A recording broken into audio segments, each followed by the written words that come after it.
What will the possibility of new Kryptonians in the universe mean for Superman and his family? Well, let's hop into the pages of Action Comics number 1031 and find out together, shall we? So then, picking up from where the last issue left off, a fleet of ships from Warworld were making it seem as though they were attacking Earth. The only problem was that's not the case at all. They were attacking a much smaller ship that was attempting to flee to Earth. Superman had taken a particular interest in this because the refugees aboard this craft just so happened to be praying in some manner of dead Kryptonian language. Obviously, the possibility of more Kryptonians shakes Superman to his very core, especially following the destruction of the bottle city of Kandor a few years ago. Thank you for that one, Brian Michael Bendis. Together, Superboy and Superman are able to push back the forces from Warworld, a number of the ships actually crashing in the sea down below, which means they're going to be Atlantis' problem for the foreseeable future, but more on that in a minute. Superman takes these mysterious refugees back to the Fortress of Solitude to run some tests. It seems that no matter what has happened to these people, they have been the victims of some truly horrible neglect and abuse at the hands of Mongol.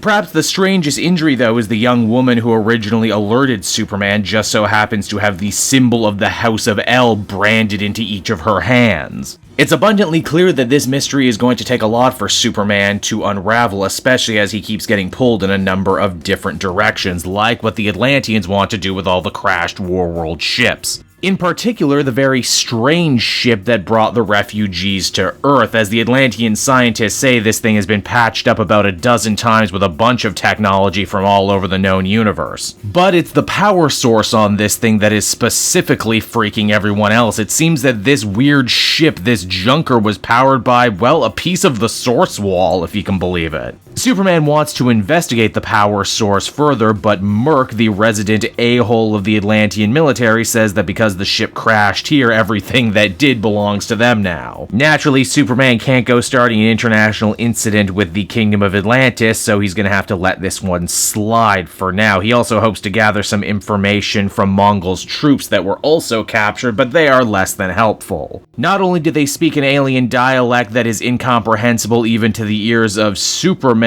but they are incredibly protective of the chains that are on them. Again, I like this idea that Philip Kennedy Johnson is playing with when it comes to Warworld's own particular brand of culture built around enslavement, and how the biggest and nastiest of these goons would rather break his own skull by headbutting Superman over and over again than allow his chains to be taken off him. Now, while all that is going on, Supergirl, Superboy, and Lois try and search the archives of the Fortress of Solitude to try and find anything about what these Kryptonian refugees might be. Are they time travelers? Are they an offshoot? Kara mentions that strange dead language prayer that they spoke to Superman earlier on mentioned not a deity but an old-timey Kryptonian scientist, who met an end similar to many other earthly philosophers on the same level. Then you got John, who was just angry about the whole scenario because, well, he's been angry a lot recently in this series. Superboy thinks the whole thing is too good to be true. In fact, he thinks that this is all some sort of ploy by Mongol to get his dad to let his guard down, maybe even get him off Earth. And considering what we know from the Superman Future State series, John might actually not be wrong on this one. Now, it's around this time, too, that mysterious young woman ends up coming to in the medical bay of the Fortress of Solitude, and she is naturally freaked the hell out and ends up smashing her way through the building, even taking out Keelix. It's left a little open-ended as to whether or not she now has super strength after absorbing Earth's yellow sun for a little bit, or if Keelix is just super weak. As the comic winds down, we do see a flashback from this mysterious woman's point of view. It seems that Mongol had actually burned the symbol of the House of El into a bunch of her friends back on Warworld as a way to punish her. And if she should fail in whatever mission Mongol has given to her right now, then a lot of people she knows are going to end up dead at his hand. And so that was Action Comics number 1031, everybody, and I gotta say, this is probably the biggest Action Comics-centric story we've seen for Superman in, geez, I don't even know how long. Normally, Superman is the one where they put the A material. I like these changes they've made to Mongol and Warworld. They're subtle, but end up making them a much more interesting threat than they normally have been. I like the curveball with Atlantis and the piece of the source. I certainly didn't see that coming. And then at the center of all of it, you have these mysterious Kryptonian refugees who may not actually end up being Kryptonian at all, but I'm definitely interested to see what their deal is and how exactly Philip Kennedy Johnson ends up squaring that circle. I don't think we're going to actually end up seeing more new Kryptonians.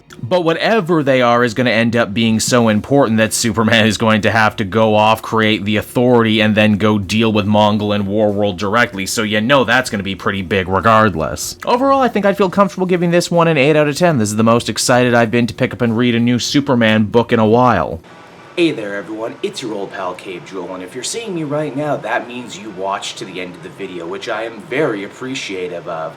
It really helps drive engagement and retention and all that other good YouTube stuff. So does liking and commenting. Wink wink. If you like my content too, you should check out my Patreon page. We just redid all the tiers, so there's a ton of great rewards. You can become a patron for as little as $1 a month, and well, it would just really help me out. It's never expected, but always appreciated. So until next time everyone, I've been Cave Joel, and I will see you next time. Bye-bye.